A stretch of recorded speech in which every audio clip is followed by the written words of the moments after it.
Okay. All right. Good morning, everybody. Thanks for coming to the second day of ICCP. It's my great pleasure to introduce the second keynote speaker, Jannick Rolland, who's the Brian Thompson Professor of Optical Engineering at the University of Rochester, and also the Director of the Center for Freeform Optics there. And also, she's done a lot of work on, startups and commercialization. So she's actually also the founder and director of LightTap Tech, which is a microscopy company. She's extremely, well established in optics. She's a fellow of Optica, SPIE, the National Academy of Inventors, and also a member of the European Academy of Sciences. And she has won, numerous awards. I'm just going to mention two.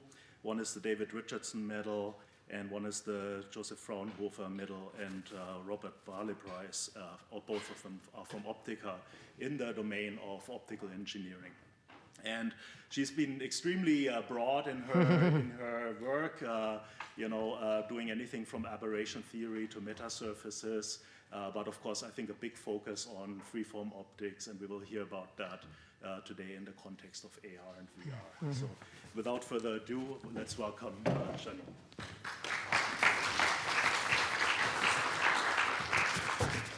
Good morning, everyone. You could hear me here. First, thank you to the chair, the program chairs of the conference. Wolfgang, thank you so much for inviting me. And thank you also, Sabine, for inviting me, and Ashok and Jorge as well, involved in putting the program together and getting us here. So today I want to talk to you about augmented and virtual reality shaping tomorrow's world. I'll keep it pretty high level, and I hope the talk will inspire you to engage with everything we need for AR, VR to be successful. So to guide you into the future, what I will do, I will share some historical insights. And on augmented and virtual reality, we'll use the acronym AR, VR for those words throughout, or sometimes XR when we just want to refer to overall those techniques, and there's related techniques, naturally. Then I will exemplify with some applications driving the technology developments. And then we will peek at emerging optical technologies, challenges, and strategies. So the way I engaged into AR, the AR world, was actually at a medical conference. I did my PhD in medical imaging, and where a professor in computer science discovered that I had designed the optics for Spot 4. That's a satellite for observation of the Earth. And I will come back to that picture a little bit later in my talk. And so this professor introduced me to those two wonderful pioneers, Dr. Henry Fuchs and Professor Fred Brooks, who passed away a few years ago. And they wanted me to come and design AR head-on display for medical visualization, so you could see the connections starting to form. And Fred Brooks himself always credited Ivan Sutherland, the father of computer graphics, that laid the vision for making computer graphics that look real, sound real, move real, interact real, feel real. It's kind of very important. And actually, I will close on that point at the end of my talk, that we are looking for computer graphics that not only give you beautiful 3D, but also that you could interact with it. That's the key to the AR, VR. And so what you see here is the ultimate display of Ivan Sutherland. It's kind of actually pretty amazing at the time. And this little laser that, okay. So I don't know if you can see my mouse here or not. Do you see my mouse here? No, you don't. Okay, so you can see on the head-mounted display, if you look in front of the eyes, you can see there's actually windows there. So it was already AR, already augmented reality. And on the side, you can see the mini CRTs. That's kind of how they started at the time. And so since that time, naturally, there's been a huge amount of work in the community to develop macro displays, all kinds of light engines that allow us to make this much more compact. You want the light engine to be actually small. Then you may say, well, how small? Those are good questions. We could talk about that. You want them to make them high resolution. You want them to be efficient, so you could potentially go outdoors. And naturally compact. Now, lasers have been quite a good technology with miniature lasers, VCSELs, that you could scan with MEMS, and so on. Those technologies are so very successful and have been integrated to some small factors to some extent. But there's always this kind of pull and pull between the two, like, okay, the laser can get just somewhere, but it's a little bit more complex as a system, and everybody would like this ultimate macro display to go in there. Now, understand that if you make the macro display very, very small, you're going to need to magnify that to a large field of view. Then the optics is the elephant in the room, right? How do you do that? How do you magnify something to such a large field of view, with tiny, tiny compact optic? This is going to be challenging. So that's what we have to think about.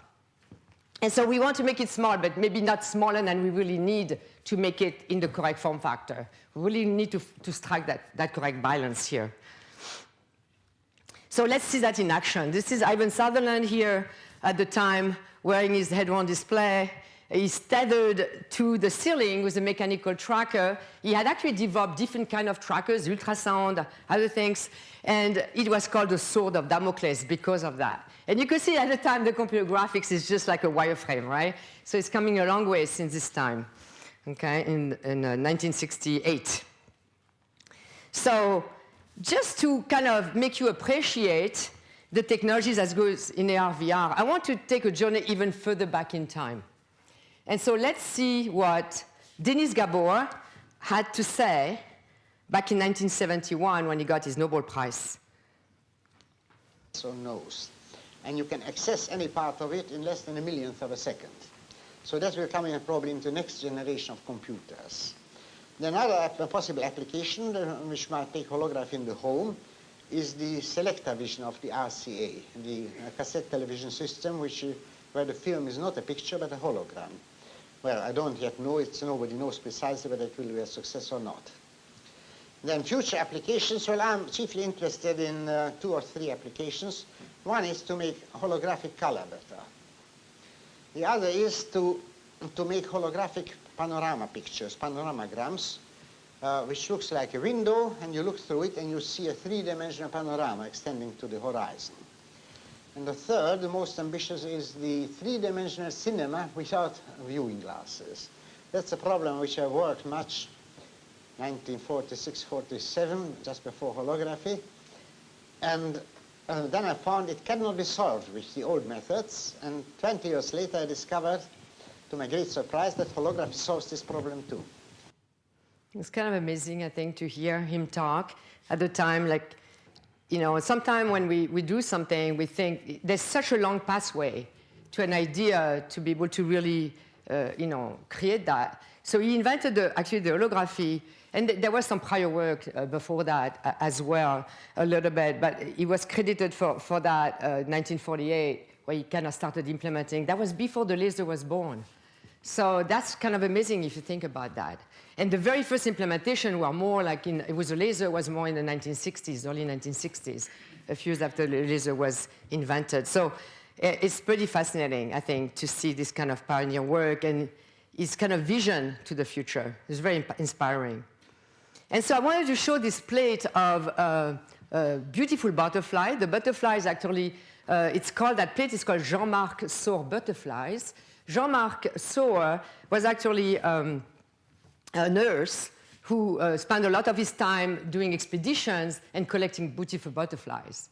And Yves Ganté, who was an engineer and artist at the same time, created this plate, this hologram plate of the butterflies so they can more freely share them with the community. Actually presented that first at MIT Museum back in 2008, it's not that long ago.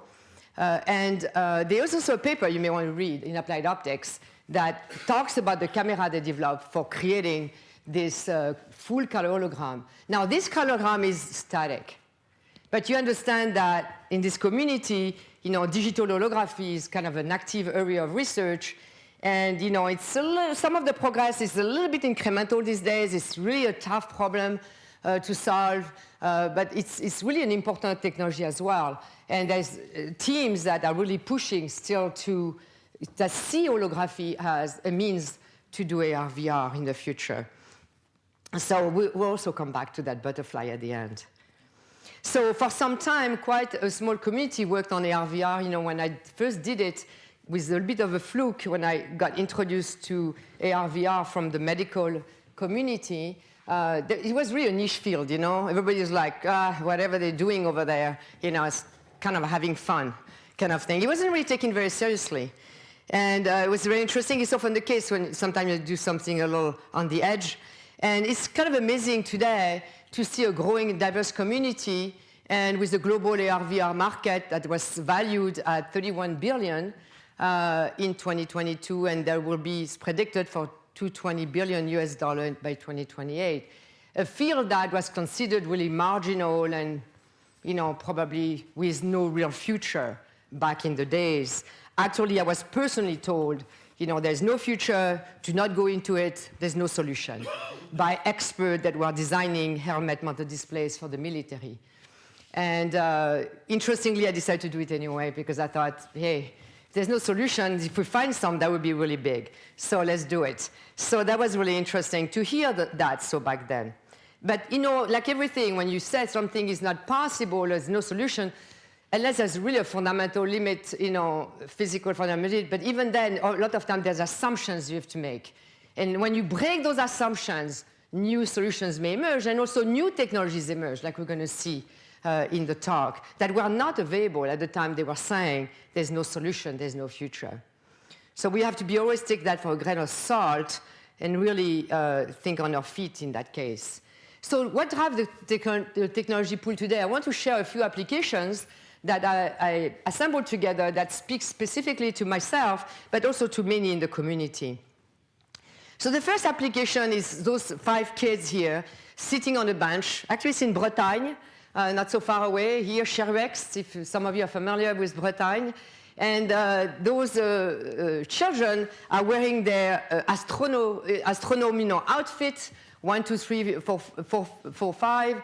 And then they also have designed their tiny little logo there, straight to the moon. And you see their T-shirt, S2TM, right? It's really, really cute. And to me, it exemplifies that, the youth, they are excited, they dream, and they're excited about those kind of being able to understand, the universe and how to get maybe to another planet and so on. And I think what we envision is that AR, VR, will really help, and combined naturally with AI today, will help to archive better, research data and visualize them in such a way also that we could reach all kind of people, all kind of populations, including the public.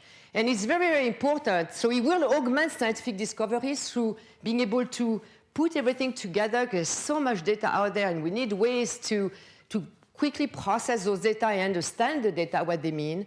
And also we need to bring people along the way with us. And I think AR, VR will be key to be able to do that. And it's important to be able to do that. And so the second application is one in the arts. It's connecting education and the arts. And so this is the Young Priestess, 1902, by William Adolphe Bouguereau. And it's actually an exposition at the Memorial Art Gallery in Rochester, New York. And there was this project done by Professor Lakin and Epstein at RIT. And what they wanted to do here, they wanted to combine photography and digital graphics together to create an educational experience outside the classroom, again, to engage the student, in perhaps restoring their desire for learning. There's many kids that don't even want to learn today. They're just kind of bored in the classroom. And so they really want to restore that and engage their creativity and excitement about education, about learning. And so the princesses is coming out of the painting. So what they did, they took those paintings and they made them come alive. It's really, really cool. And you could see the excitement of those children. So the people who did that, they were older, students naturally. And then the public came and experienced that, and you could see the excitement of those kids. But so it's really interesting. It's kind of stimulate them in what can be done. And they were saying you could even imagine that the priestess can take you through the museum and guide you to different parts of the museum and so on, and create some kind of an interaction this way. So it's very interesting. You could read more. If you're interested in that, you could look at the RIT/MAG project on YouTube, and you could learn more about what they were doing. I think it's fantastic, and we should do more of that throughout. So next is another kind of completely different application, and that's when I was talking to my own son, who is 28 years old, so many of you may be that age here, and I asked him, so as I was preparing this keynote, I was asking my son, how do you want to use the technology? Because, we may have our own idea what we want to do, but what do the youth want to do? So this is what he was coming up with. He said, I would like him to be like my assistant kind of thing. And so that was like what he envisioned as his morning routine.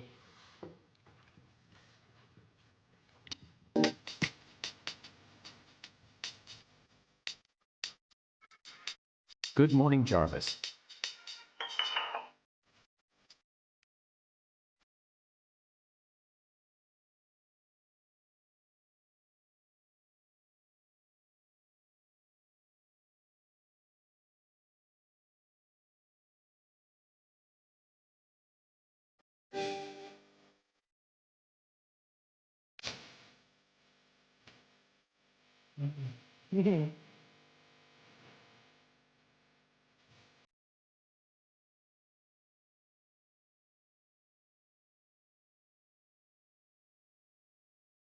Show me the birds.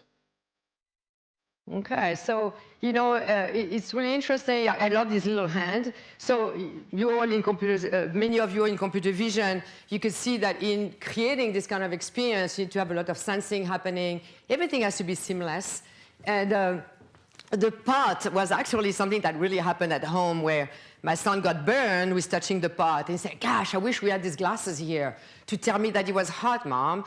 And so we ended up putting that in, where you have sensors that can sense not just visuals, but heat and other physical parameters, and can give you warnings what's happening around you. So in contextual AR, like you just saw, you need to present relevant and timely information connected to our physical environments, not in place of. And it needs to be lightning fast, and it needs to be effortless to use. It needs to guide us in real time. This is kind of the goal. And so any of the technologies you guys are working on for sensing and so on, you can see how they can play a key role in being able to get to those kind of applications where we could start using contextual AR. So in my own love for AR, VR, I really have a strong passion for medical science. And VR has been used extensively already to train surgeons. And many of you may be familiar with Intuitive, because they have a big branch here in Switzerland. And I was just talking to them a few weeks ago, actually. And they're leveraging VR tracking for robotic surgery. It's a very successful company doing the Da Vinci robot for surgery, and really pushing the envelope of what can be done for a minimally invasive surgery. This is really fantastic. And from the very early days, they were kind of involved with this whole community of AR, VR, and took ideas and what's doable today to try to push some next technology. So AR is poised to revolutionize the surgical rooms of the future. It's kind of guaranteed, but it's an extremely complex problem. You can see on the left-hand side, the surgeon is looking at the screen here and trying to operate on this person, while on the right-hand side, the surgeon is actually having contextual information superimposed on the patient here. So where you have a better coordination between hand coordination and perception, they come together. It's very, very important for surgery. So this was actually an historical highlight of what we did way back in 1995. So what you're seeing here is a leg that is optically tracked with infrared markers, And then we are visualizing the internal anatomy superimposed on the leg in motion. So not only it was AR, it was dynamic AR here. It was actually done for Donna Wright, who is with me on this paper here. She was a radiologist, and she had really, really hard time teaching what's happening to the joint motion with this X-ray thing. You could see a very tiny field of view. You had no context, basically. And this was giving the motion of the knee in the context of the knee. And that was very, very helpful to her to work toward that with us. And the display here is interesting because all you have here is actually, we had a very low resolution, 320 by 240, something like that, display. We had a custom lens that we put together. It was a couple of singlet put together to minimize a bit the aberration for the macro display. The little TV was, it's kind of large, compared to what we use now. So the optics doesn't have to magnify so much. We had maybe a 40-degree field of view here only, and then you have a beam splitter here.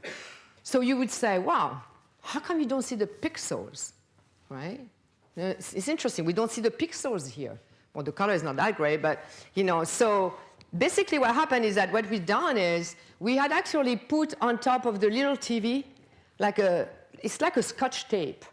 But it looked like a film, like a Scotch tape, with macro lenses in it that we placed right on the macro display so that it blurs just exactly the red, green, and blue. It was really cool. It worked beautifully. This is used today in some of the technologies that you see out there. And at the time, we had this idea to do that, and it allowed us to have a much better visualization right from the bat. It was extremely low-resolution display, so maybe even now the resolution is not exactly where you need to be, but you could use this trick to actually make it a little bit better. So again, that was already macro optics right there coming to place. So in the future, naturally you want those things in macroscopes of the future, in surgical macroscope. You want to use for real-time interpretive optical biopsies. As everybody wants to do that in the community of medical imaging. And to be able to do biopsy, you really need to see things at very small scale, like 2 micron to see cells and things like that, and structures. So here we have a 3D, so a macroscope we've developed actually in my lab first, and then spin-off with Light Up Tech was, a macroscope that allows you to see in 3D, but not at 20 micron like you have typically in the optical coherence tomography technology, but now at 2 microns, so an order of magnitude better, so we could see cells. And here you can see the corneas for corneal surgery, for transplant. You could see a 3D model of that. And then we're going to zoom in a moment, and we're going to be able to see that we can see the cells at the bottom of the cornea, actually. And so we could see all the way to the cells, so that they can be used. So it's really at the bottom of your cornea. Those cells are extremely important because they ensure the transparency of the human eye. And so you need to have enough of those cells to keep in that transparency. So when they do transplant, that's very important. So in my journey in XR, it's really a bit like the XR journey in general. And it's a lot of that for many new technologies, right? It starts with theories, ideas, and prototypes, and then inspiration that the technology has the potential to positively impact people's life.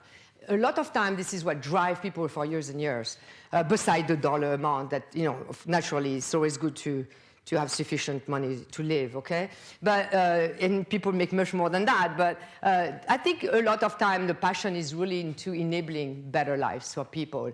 So I want to go back to Spot 4, because I had designed these optics way back. So at some point I decided, let's look a little bit what impact this may have had.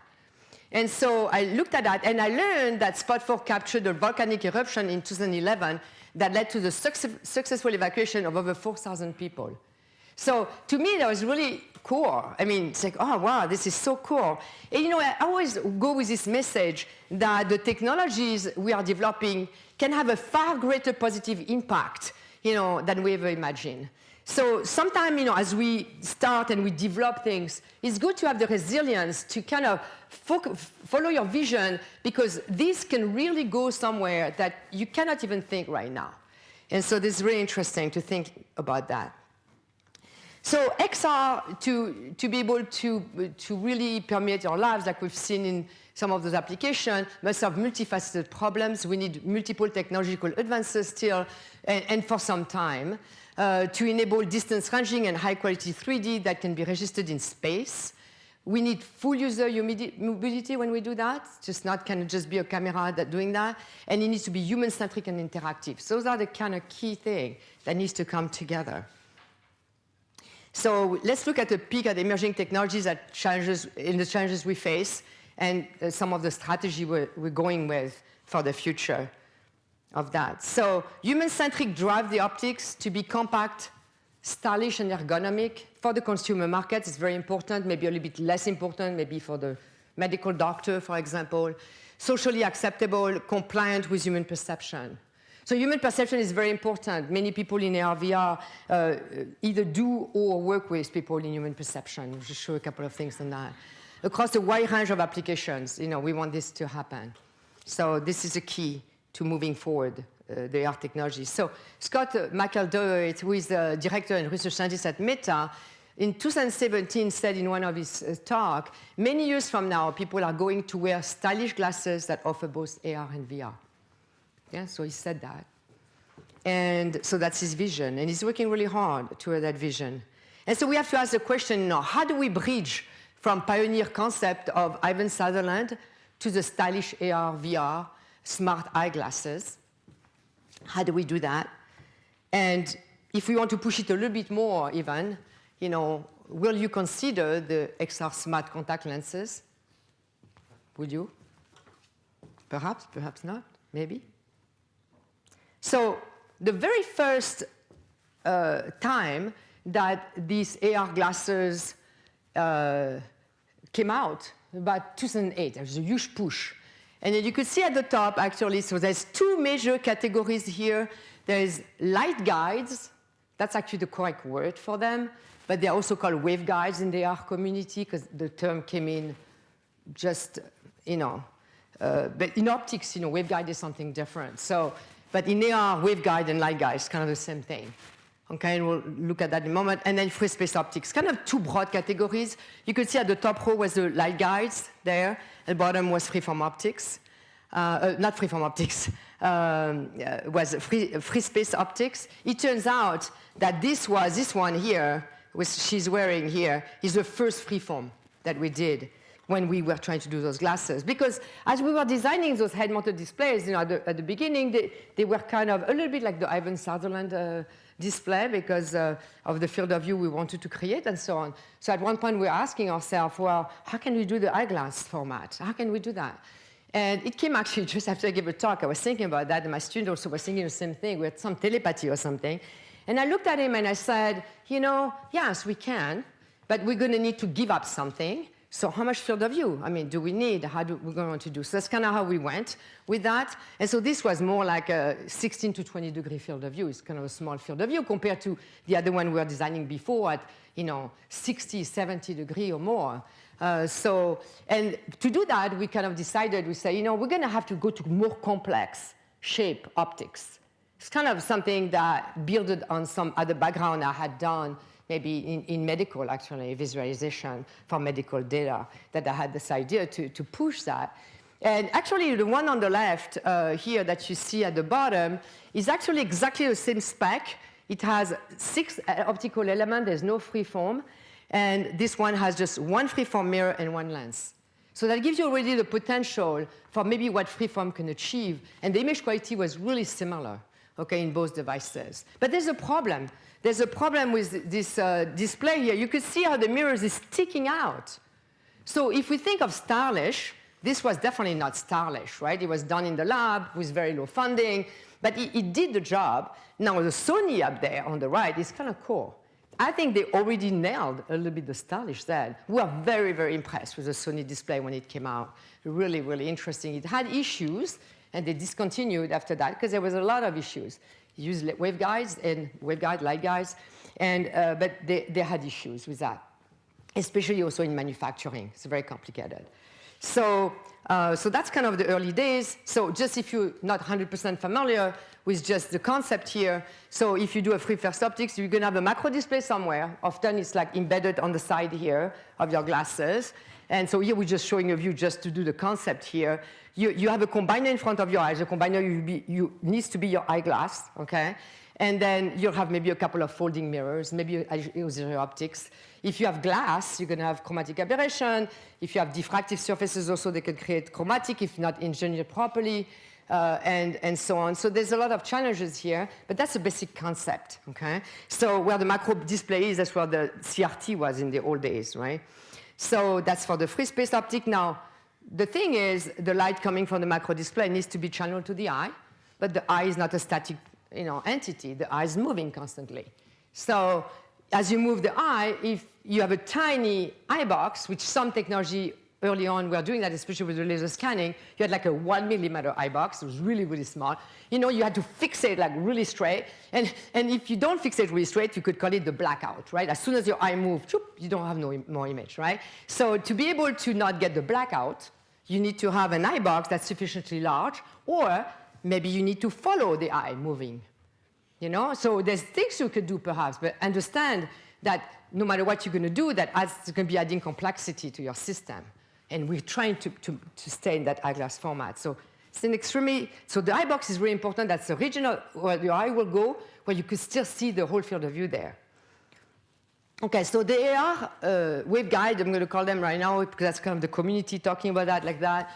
Displays have become pervasive, let's say it, in the last 10 years, with the HoloLens, the Magic Leap, the Vuzix, the Lumos, they all use waveguides, okay? So because you can understand, you remember the Sony, it's kind of nice, you get this waveguide in front of the eye, it can allow you, like here I show the Vuzix because it has an eyeglass format, and also they're using diffractive solutions in the waveguides to create a very compact form factor. And so the way you could do your waveguide is kind of different ways, but the diffractive way is what has been a little bit more favored in general, but it's not the only technology people are using. So here, let's see if I can do better with the laser here. Yeah, okay. So here you're going to couple the light into the in-coupler in the waveguide, and I oversimplify this, okay, right now. And then the light's going to go into this expander, and it's going to leak out, go to another outcoupler, and again, it's going to propagate through and come out, and you could create, as such, a very large eye box. You understand? The light is splitting. The light is being spread, so typically you have issues with brightness, naturally, with those devices. And so you need to engineer your technology so you maximize the brightness, but you also want to maximize the image quality at the same time. And those we're going to see kind of play against each other. And then the reflective one that has been used by some of the companies as well, they use, again, they're coupling maybe with a prism or a mirror or something into the guide. And then they use small mirrors spaced along the way to redirect the light, and some other mirrors. But you can understand that if you're going to have mirrors in a piece of glass, right there is going to create a more thicker device than if you just do diffractive. So ultimately, you would like to do diffractive, but you need to solve all the problems associated with diffractive optics. So there's a nice paper on waveguide technology by the group of STU, the review paper here down there that I cite, and we also did a highlight on that if you're interested in this technology, you may want to look at those. So the waveguides, okay? So the bottom line here with the waveguides is that it turns out, because for a long time I actually didn't really look in this technology because I really felt it's really, really complicated with these diffractive optics to be able to do that. It was a little bit like magic, I thought, and it's going to be very complex. It turns out that it is very complex. And so I was right on that. But we were asked to look at this in some few years now, like last 3 years or something like that, to really start looking at that technology. So as you start looking at the technology, you don't know anything at all. You start creating metrics for performance as an optical engineer. We started looking at that. And so the kind of thing you deal with is, it turns out that if I go back here just a moment on this one, so this coupler here, this in-coupler you saw at the top, it turns out it's not so simple. When you send light to this in-coupler, the light is diffracted through the grating, and sometimes there is multiple interaction of the light through the in-coupler. That multiple interaction is a big mass. it's going to create a lot of losses or all kind of things that don't go right. Okay, and so we have talks we give just on that part and what's happening there. So it's a little bit more complex that we started looking at developing basically what the community needs, and needed. There was no tools out there to actually design those things. So it's more like hacking something out to start. And so there was a huge need, and it's still a need, and we're developing those, and others are starting to also develop those, as some of the big corporations now, to be able to optimize the design of those. And so you want to care about efficiency. Each time you have diffraction of any kind, you have to say, oh, how much light is actually going where I want it to go? Because the light diffracts and goes in what we call multiple orders. So you need to first design your grading to try to maximize the amount of light in the direction you want, and you want that efficiency to be good. You could say, well, start with 100. Why don't you start with 100 efficiency? Well, you do that, so you start with 100 efficiency, and because of the multiple interaction I told you about, then it turns out that half of so you could think of the incoupler being your pupil that's being replicated down the way, and half of that, 3/4 of that cannot disappear, you just don't see it back. So you end up with an effective, tiny pupil. Tiny pupil in one dimension is going to really kill your MTF. Okay, so your modulation transfer function, if you're not familiar with the term, modulation transfer function in optics means just think of it contrast as a function of spatial frequency. That's what they do in vision, that's what they call it in vision. We call it a little different just to make it more complicated, but it's just contrast as a function of spatial frequency. You want that to follow the optimal, maybe diffraction limited performance. It doesn't have to be necessarily diffraction limited, but you certainly don't want it to go way down to less than 5%. Okay, at any of the spatial frequency you care about, at least to 20/20 vision, 30 cycles per millimeter. So that's not going to be good, right? So here, if we look at that, when we actually, which is the majority, all the systems are more or less done this way. You use a single zone in coupler grating. It turns out, first of all, your efficiency, you could, based on the geometry of the grating, you could try to optimize the minimum point here, because you're going to have a minimum point of efficiencies, that's going to be down in the blue here, and you're going to have some other efficiency somewhere else, but you could see it's highly non-uniform throughout your thing. So you can bring this down. You could actually bring the one that is brighter here, you could try to bring that part down, make it more efficient, but it's a little bit of a waste. So that's what's happening. But the worst part of it, so we could maybe deal with the efficiency non-uniformity, the MTF, because I told you you're going to lose, if I start with 100% starting with in my diffraction efficiency to couple in, actually I'm going to lose, you could see I'm way down in the blue here for the MTF, for the contrast. So there's no contrast, it's just gone. And it's highly non-uniform, so that's a big problem. Now you could solve this by actually splitting your input grading in multiple zones. So you could have a small zone that's 100%, but then you start the next zone when there's a next interaction coming, and you tailor your efficiency, and you ask, well, what's the efficiency of the next zone, and how many zones do we need? So those can be done with computational tool to do that. And once we do that, we could actually create an efficiency that's quasi-uniform here, much more uniform than it was before. And then the MTF actually is back at 70%, which was actually diffraction limited here at 30 cycles per degree. So, which is 20/20 vision. So that's kind of neat. So tools can be very important. So we need to have those tools to be able to do that. And now we're expanding the tools to be 1D, 2D, different shape of grading, and so on. And so that can be done. And there's all kind of tricks on that. The geometry of the guide is very important. The geometry of the waveguide is going to set the kind of that minimum point on the efficiency. But the problem is, if you change the index of refraction, or you change the grating, you can only go that far in changing the grating until the field of view is not going to work for the field of view. It's going to push the field of view outside the zone of TIR because inside the grating is going, inside the guide is going at total internal reflection. And if you push beyond that angle, it's not going to work, and so on. So it's a little bit complex, but those tools can really help. So we just kind of started putting them together, so we will definitely plan to share them with the community. And so what's important to understand in all these technologies is that there's huge trade-offs, okay? So the waveguide is kind of appealing, but we have to do a lot of work still to understand how to design them. I didn't even talk about polarization, but some groups actually published a paper at Meta where they started looking also, because if you use lasers coming in, they are polarized. You may want to actually, again, in your tools, account for that polarization and how to do all that. So the tools really can help you with the optimization. But as you optimize, we need to look at efficiency and also MTF, which was not looked at before. And so all these have trade-offs. I just put a little chart together here. So, you have the iBox we talked about before, the image quality we just talked about. Field of view, of course. Everybody says, oh, I want a large field of view. So, how do you do that? In the waveguide, you're limited in the field of view you can be able to get.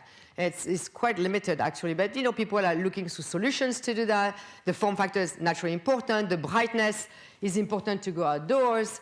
And naturally, everybody wants to do that low cost for the consumer market, right? For $300 or something. So you can see the challenge going on. The flat waveguide, I put them where they really shine on the form factor and the iBox, but they have some other limitations. The curved eyeglass potentially, can go a little bit more into some of the, people make eyeglass, regularly for very low cost, So you could really kind of push on that. Many things need to be done to make them work in the free space, but they have a potential to go larger field of view and so on. And the smart contact lens, of course, push even further into those boundaries. And then if you, maybe in the future we'll be dealing with implant. They're already doing implant for low vision to be able to restore vision in people. So the cost is tremendous there, of course, it's a medical device at that point. But those are, still the future that people are looking into. So many of you may be familiar with the Gartner hype cycle. It's a really cool curve because it shows what's happening in general with technology. So you start and a new technologies come out, everybody gets excited. And the worst part of it is when you get to this peak here at the top of the curve. When you go to the peak, that's when everybody expects everything like to be perfect, to come out, to be all the things they wanted. But of course, it doesn't happen, right? Because we're still kind of early into the cycle. So then everything goes down. That delusion come in, you go down to the bottom of that curve. And actually, 2017 was the last time that we were on that curve. Actually, if you go now, you don't see yourself on this curve. And the reason for that is because now it's climbed back that slope here, and it's going to the plateau of productivity. So when you come up there, that is a really good thing. You really do not want to be in that peak up there. And so the good news is that in 2024, we are now way into the plateau of productivity, and it's really exciting to see, all the different new technologies emerging to look for various solutions for that technology. So the key to make that technology successful is miniaturization. We need to miniaturize the optical component in the architectures to be able to progress together on that. So as way of example, I'll start with the contact lens. The contact lens, you could see here an implementation. So this concept actually was built, but it's the work done at IMT Atlantic in Brest, France. And you could see that they have different components of that contact lens. They have a VCSEL, an IR VCSEL up there. They have near-field communication, so you could communicate with other devices. You have electronics. You have other antennas. You have computer devices. You have holograms, LEDs. You have kind of little miniature components. So there's a lot of work going on into miniaturizing all these things, and there's some nice degree of success here already. And basically, the idea is that there's a projection that's happening here with this little hologram into the parafoveal region here. They're going to project, on your retina directly. And here's a tiny video of showing you a warning sign for a patient that's going to come as you're driving. So that's kind of one small example. And they are pushing this technology to advance it. So as we talk about that, as we talk about projecting on the retina and things, also we could think of eye tracking also. Eye tracking is going to be a key technology for AR, VR.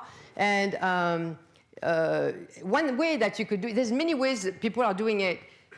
For many of the techniques, you get about a 1 degree accuracy if you're doing a good job, you may want to be able to go to a higher degree. If you want to go to a higher degree, you almost have to use like retinal imaging or something like that to be able to do that. So here, I'm just showing you here an image of, it's just only 1 degree in the foveolac, which is a very central part of your fovea. So where you have the highest density of cones and high resolution, the smallest cones. And here we have a video of, a capture of the retina here, of that region, in a 10-second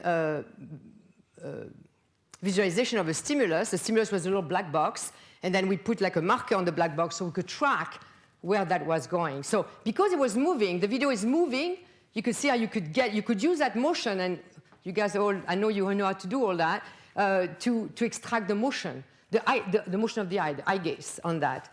And so to the point that actually, we could actually discover that if we map all the cone density after registering the images, we could see that there's a peak of cone density within that foveola. In fact, where people gaze is not at the peak of the cone density. It's actually outside of that, which is interesting. We don't understand why they're doing that.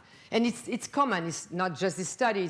Everybody's finding the same thing. So it's something. So I'm showing that because I think it's very important as we do develop the technology for AR, VR, that in parallel, we continue to understand human vision and how we processing the information, how we're looking at information. That's very important. And so we're working in synergy together to be able to bring the technologies from both sides.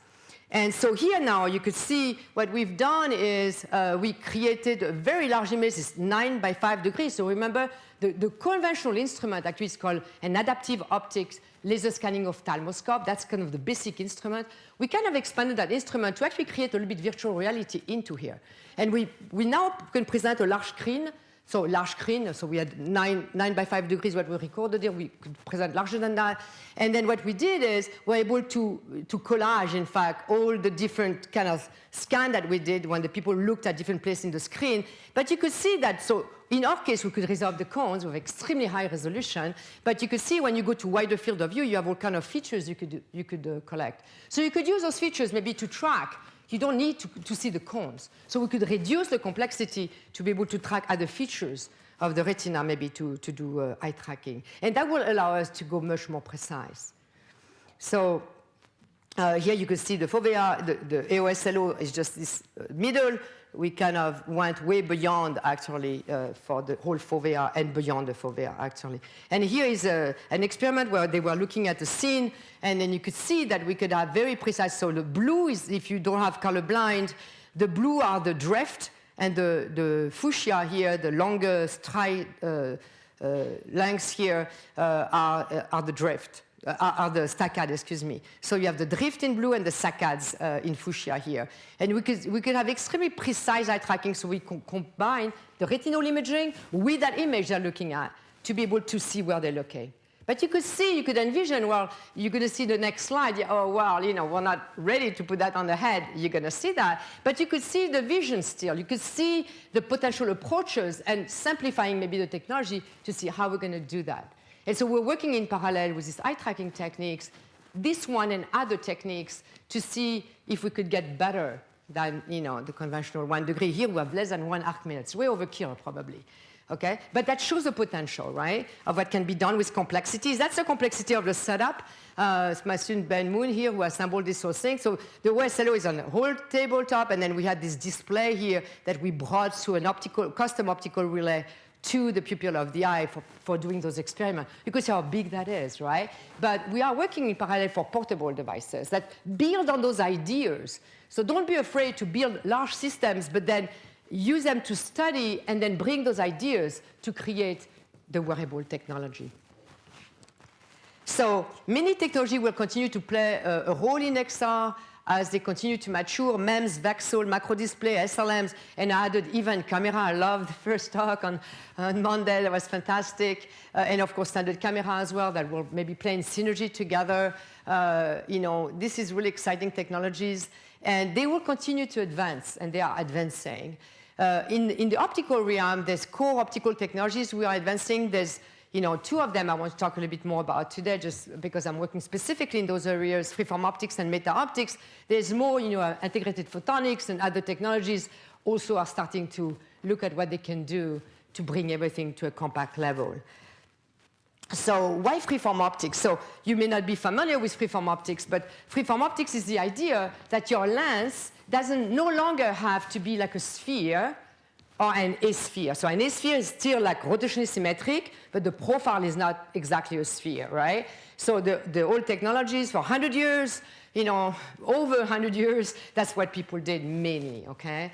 And freeform optics is the idea that you say, well, why don't we just make lenses more complex, make the shape more complex? Maybe we could do something different with tailoring the light with that. So actually, freeform optics was used in illumination optics. So illumination optics, maybe when you take a lamp and you want to maybe create a uniform illumination on the floor or in the room or something like that. So for that, it's a very different problem. And they were already using freeform optics for that, actually. But in imaging, nobody was even daring to think about it or to use it because the elephant in the room would be optical aberrations, right? You already know, if you know a little bit of optics, that the thing that everybody is trying to do when they design optics, and that's why there's multiple elements a lot of time, and multiple glasses, if you use glasses, you have those aberrations that blur your image, also warp your image, and so on. So you may say, going freeform is a silly thing to do, right? I mean, it's going to make a mess to your image, for sure. And it does. It actually makes a mess. But the key is, can I overcome the mess? Can I understand the math and the physics of that mess? And actually, so we did that. And we actually developed the aberration theory of freeform. It actually turned out that it built up on a thesis of Kevin Thompson, who did his PhD with Roland Schack, so you're familiar with Schack Hartmann, maybe some of you. It's a wavefront sensor, the same Schack person. And Kevin Thompson did his PhD on the aberration of misalignment. Because in fact, when you assemble an optical system, it's never perfect, like it's in the computer. I know you guys like the computer a lot. When you go in implementation, it's very complicated sometimes. And you have misalignment. So when they did that, they wanted to understand the misalignment aberration. And so they built on that. We built on that, actually with Kevin, and we developed the aberration of freeform optics that do that. And so we understood when we put different shapes, so how do you describe the shape? A conventional way we do in optical design is using Jannick polynomials because they're orthogonal over a circular aperture. If you don't have a circular aperture, you could go to Chebyshev, you could go to other orthogonal sets. But we use a Jannick because they connect very well to aberration theory. And then so you want to ask, if I put a shape or another shape, how does it affect my aberrations? What kind of aberration it creates? And once you understand that, you can develop methodology and tools again to be able to leverage that knowledge, right?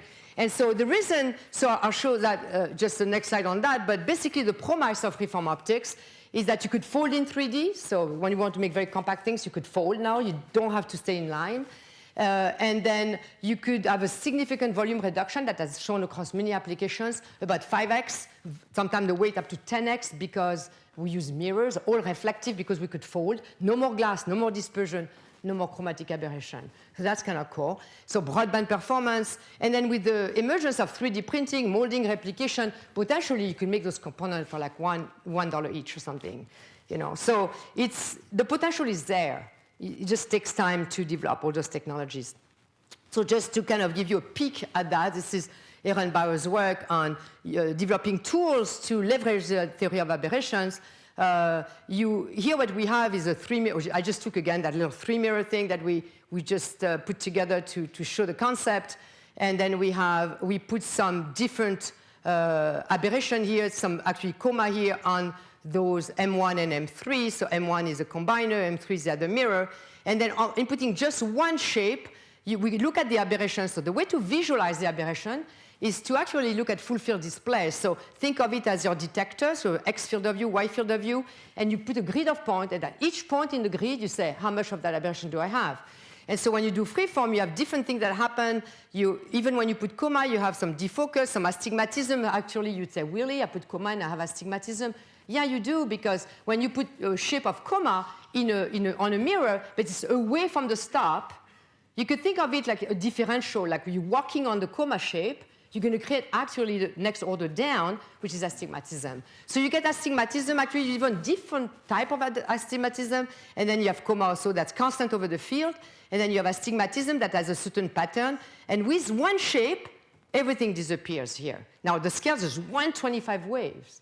So when you first design at the beginning, you have a huge amount of waves. In optics, we want to design to lambda over 10 or something like that, okay, at least. So now this is huge, but by doing that over multiple sequence of the process, which is published in this paper here by Aaron in Nature Communication, you can actually develop a process to design your optics with freeform. It's demystifying that whole make a mess freeform kind of thing. So this is really exciting because you could actually design these things to be diffraction limited. It turns out that freeform optics has permeated a lot of field. We started wanting to do mobile displays, okay, and that's how we started. But you could see how it's everywhere. So, remote sensing, infrared systems, energy. So you could definitely, in cameras of the future, those can play a key role in the cameras of the future for sensing, make very small cameras using freeform optics.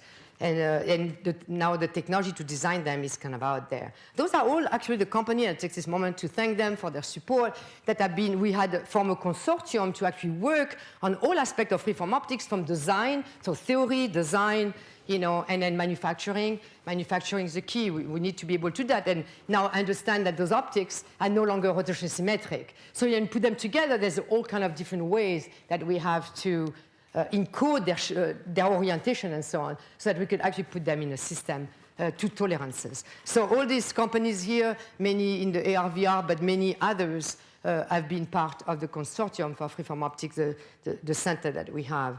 And so this is an exciting group to work together to be able to advance this technology. So here's a pathway design, maybe with some freeform and showing some. So we remember this one where the mirror is sticking out here. And so you say, okay, how I get rid of this sticking out? So you still have an eyeglass format. So this is all designed within the eyeglass format. But you could still see, that's one of many designs. But I just want to show some of the issues here. So if I do this kind of approach where I have a nose piece, and actually this one, we have a really hard time putting it along this. So how do we solve all this problem? This was a 60-degree field of view in an eyeglass. So it still shows the path that those things can be done. But the eye box was 5 millimeters. So in this kind of thing, you're probably going to need to have eye tracking with this, okay, to be able to make this work. So that's an example here. So what we really want to do is this. We want to have just one combiner in front, which is the eyeglass, and then we want all the optics on the side. And for that, we need a new type of combiner. So what we developed is this new type of optical component we call the metaform. And so the metaform is actually the combination of a freeform substrate, we just talked a little bit about that, plus a metasurface. So a metasurface actually looks like this. Actually, that's just an example, but the idea is that they take it in the community of metasurfaces, they call it flat optics. Okay, so they take wafers and then they use processes from the semiconductor industry to write, like EBL is being used, for example, to write little tokens in some shape, geometry, spacing, and so on, to engineer the wavefront. So it's a way to do freeform as well, to create very complex wavefront. Okay, now those are diffractive surfaces. So that's a little bit more complicated because as soon as you have diffraction, you have efficiency to worry about. Remember, you're going to remember where the light is going, where the light we don't know is going, also creating all kind of potential artifacts like rainbow and all kind of things. So it's very complicated. But in this case, we were exploring still to combine that with the freeform optics, because the freeform optics still, your combiner, your glasses has some kind of a toroidal, and toroid is actually kind of a freeform, a toroidal shape. And then if you could write a metasurface on it, you could do things you could do before, because if I can go back to, I'm going to go back here. If I go back here, in fact, if you think of just freeform, just conventional reflections, which we have in freeform optics, the light's coming to the combiner, and it's going to reflect down here, right? But I want the light to go to the eye. So the metasurface can allow you that because it could diffract the light in that other direction. So you could put a linear term to do that, but you could also put other terms if it's beneficial to do that for aberration correction. So we could do aberration correction with freeform and metasurface, where we tailor what each one is doing in such a way that also is going to be manufacturable. That's key to the whole thing, because if you cannot make it, it's not going to go. So all that work that we've done with and that was published here by Daniel Nikolov. And just close to the end here, but the metasurfaces in itself It's a whole landscape of technologies, okay? So we don't have to talk about this today. But I just want you to be aware that it's not just one thing. There's all kinds of different ways to create metasurfaces. The physics is fascinating to go into that. But it's very, very important to understand the physics of that to be able to tailor a metasurface that will do the function that you're looking for. And so without further ado on that one, the kind of thing that people have done already, they have done metasurfaces to steer beams. So, we've been talking, eye tracking, things like that.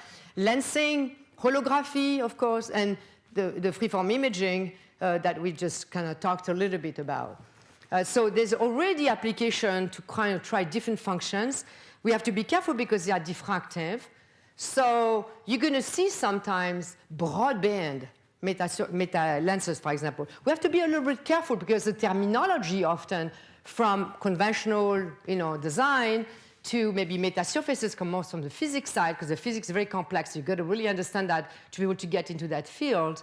It's a little bit different. What they call broadband, maybe broadband within the band gap. It's not like my full visible light that I'm used to when I say broadband, and we're talking like 400 to 2.5 or something. So it's very different. So we have to understand each other's terminology and advance to how can we engineer devices. But when we do AR, VR, and we're dealing with red, green, and blue, first, those are discrete wavelengths, maybe we're dealing with. And so maybe that's already more doable. And what's really interesting about metasurface is that you could engineer the dispersion, which you cannot do in some other types of gradings that exist. You could actually engineer that dispersion. So that is really important, actually, for why they are gaining so much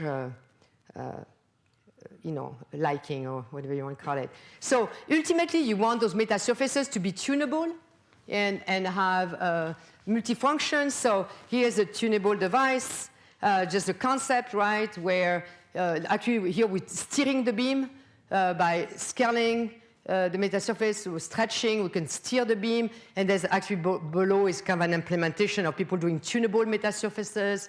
And also in the metaform, the way we had done the metaform, we had a metallic kind of backplane. So you say, well, how are you going to do AR with a metallic backplane in front of your combiner?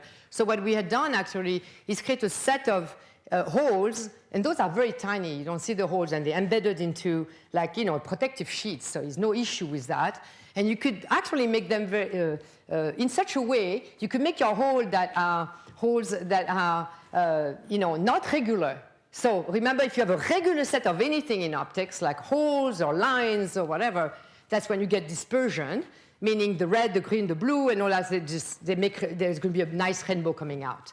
Okay, so if I made my hole very straight, I shine a light to my eyes, I see all rainbows, all colors.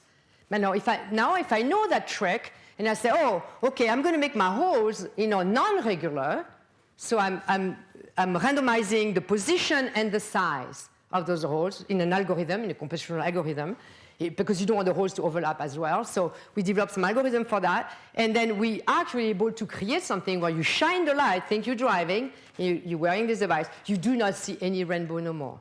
You get rid of the rainbow. So it's kind of a nice little trick, because this is a simple concept that we could use. Now, here I can show you if you see rainbows, you could see that down there. It's another kind of device we did. This is a different thing for multifunction. So in this one, we want the visible light to go through and the NIR to be reflected. Okay, so for example, you want to see the scene, but maybe you do eye tracking with it or something like that, and you have the reflection of the NIR. So that's actually a different kind of technology that combines what we call a different, Bragg grading here, layer, and then we have the nano token on top to be able to do that. So it's a combination of technologies. Yep, and we're done. So now I'll finish with this last slide. So we come back to our butterfly.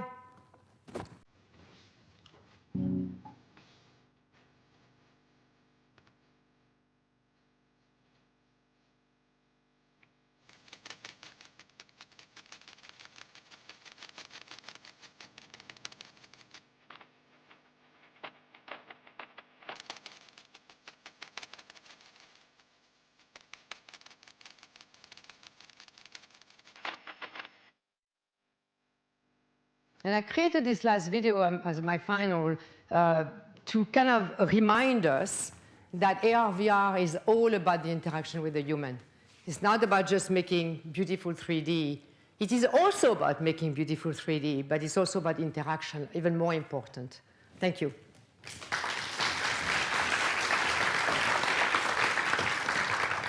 Thank you so much for a really inspiring presentation. So we will take some questions, maybe until we have somebody from the audience I can ask you.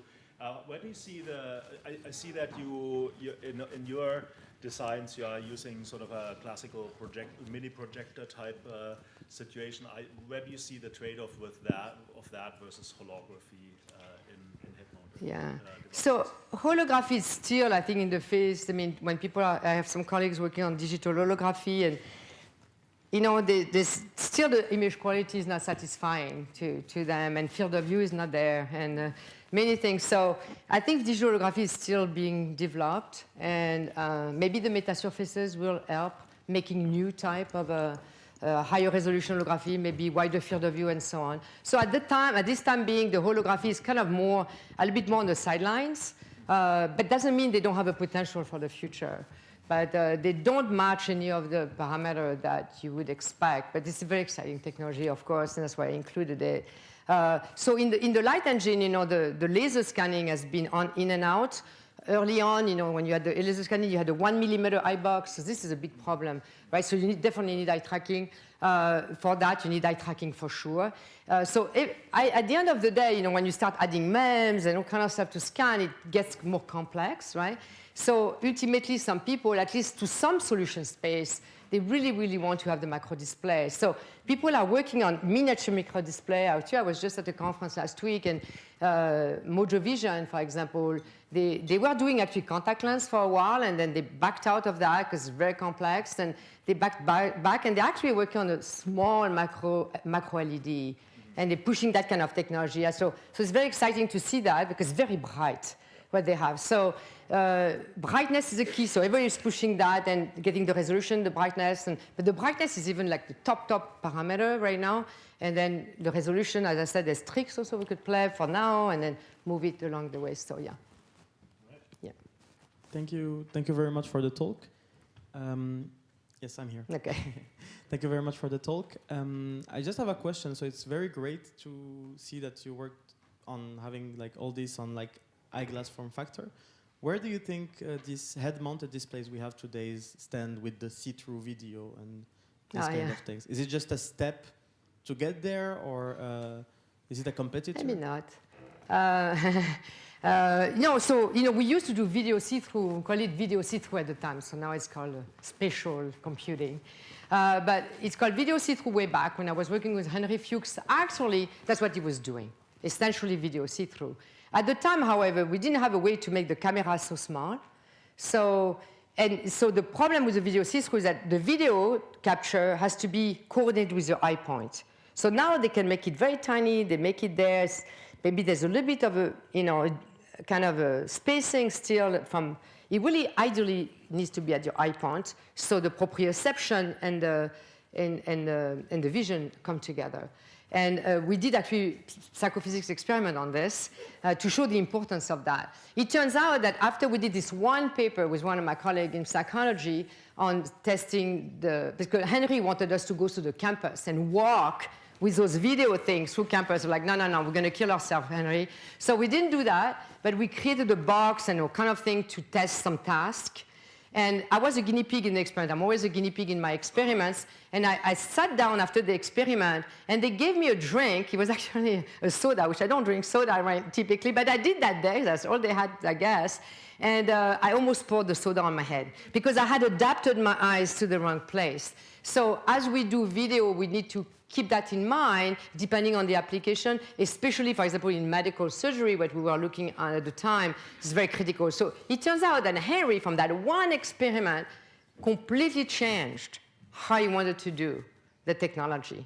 Because I was doing optical see-through and he was doing video see-through. So we have a paper together on that. And so that's interesting. And I say that because I think it's also kind of show how the vision, what we learn in vision, and how we test those technology can have a key impact on our decision process. He really took that one experiment for him to change his mind, how much field of view he's going to have and so on with this camera. Now, cameras are getting really small. You can make it. We know from the iPhone and so on. So it's a different day. So I think definitely the technology has huge potential because it interfaces. The beauty of it, of course, is that you get digital data from the scene, and then you could process that. And you could process occlusion, all kind of stuff. So computer vision people, you guys love that. And it's good.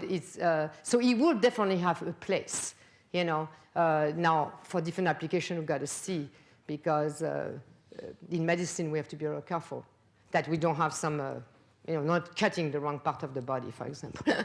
Yeah. Thank you very much. Yeah.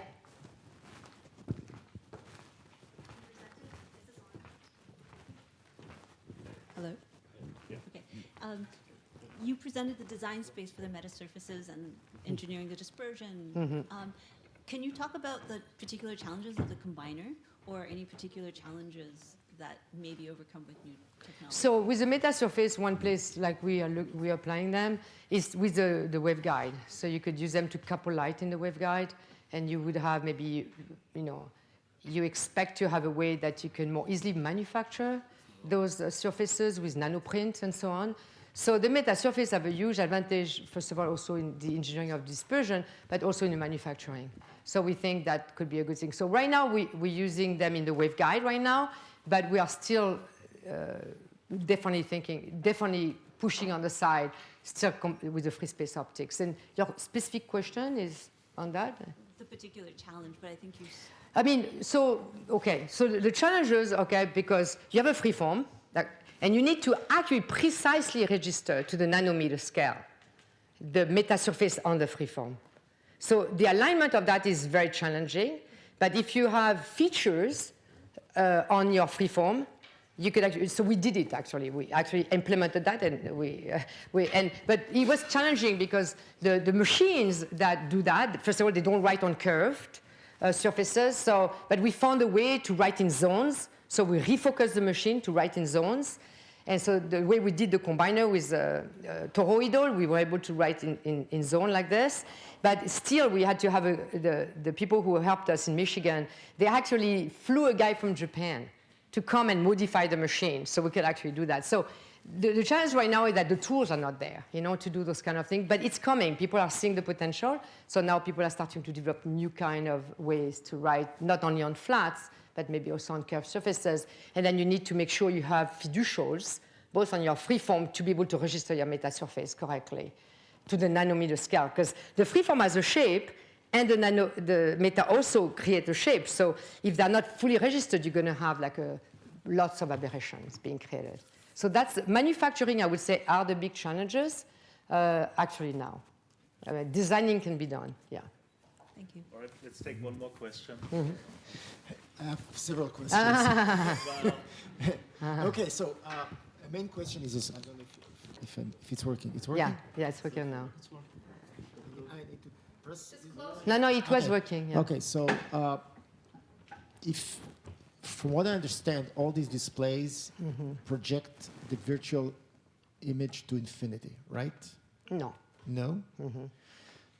So how you project the image is really your decision. Okay, well, fine, but it's a fixed distance. Okay, it could be a fixed distance, or you could. If there's a person, if there's a surgeon, and he's looking at a patient, it's all sorts of distances. He's operating in the operation room, or even it's a driver or anybody. If it's a lay person, he's reading the newspaper, he's looking at the, as you said, he's making coffee. So all the time he's changing his accommodation very quickly. And if you have an augmented reality display that is not reactive very fast on that, is going to have projection of graphics that is inconsistent with what he's looking at. So, am I saying something stupid? Yeah. I don't know. So when you, no, you're not. But the thing, first of all, when I started in the field, they were all projecting the image over there. It's like no good, right? If you're going to do this, so typically when you do surgery, you typically work at arm length. So you already know kind of where roughly you want your image, and you have depth of focus. around that image. It's not just one plane. You actually have a depth of focus. So as long as you stay within depth of focus, for a task like that, it's actually not going to be the main issue. The issue is when, for example, you have a pilot that needs to go from infinity to near space. So there you need at least 2 planes, one over there and one here. So that could be really a problem. So when people are trying to cover an entire space, that's a big problem. But for tasks that are very specific, like you're mentioning, that actually maybe that's not really the big problem.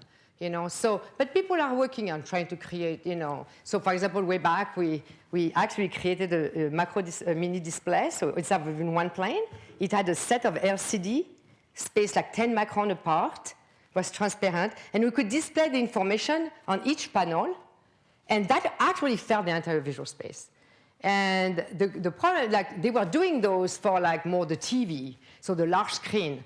And they didn't really want to work on the small, but now people that are trying to do this, they may more easily go into this kind of technology. So there are solutions to try to, that's a really good one, because you don't really want to be moving anything. Like you could be moving your macro display, like a little bit to 2 planes, but it has to be very fast, or you don't want to be moving things if you don't have to. So there are solutions that can emerge for doing that. And there's a lot of people that are working in overcoming this conflict of accommodation and convergence and so on. But I think the best way to test that is to really test, to see to what extent some of the solutions really work or not, and what are the best, simpler solutions. So I think in the macro display area, if we really need more than what one single plane gives you with a depth of focus, we may want to go back to like a stack set of displays that solve the problem nicely with no moving parts. All right. I think we'll have to stop here, but maybe we can continue the conversation. Thank you. Great. Thank you so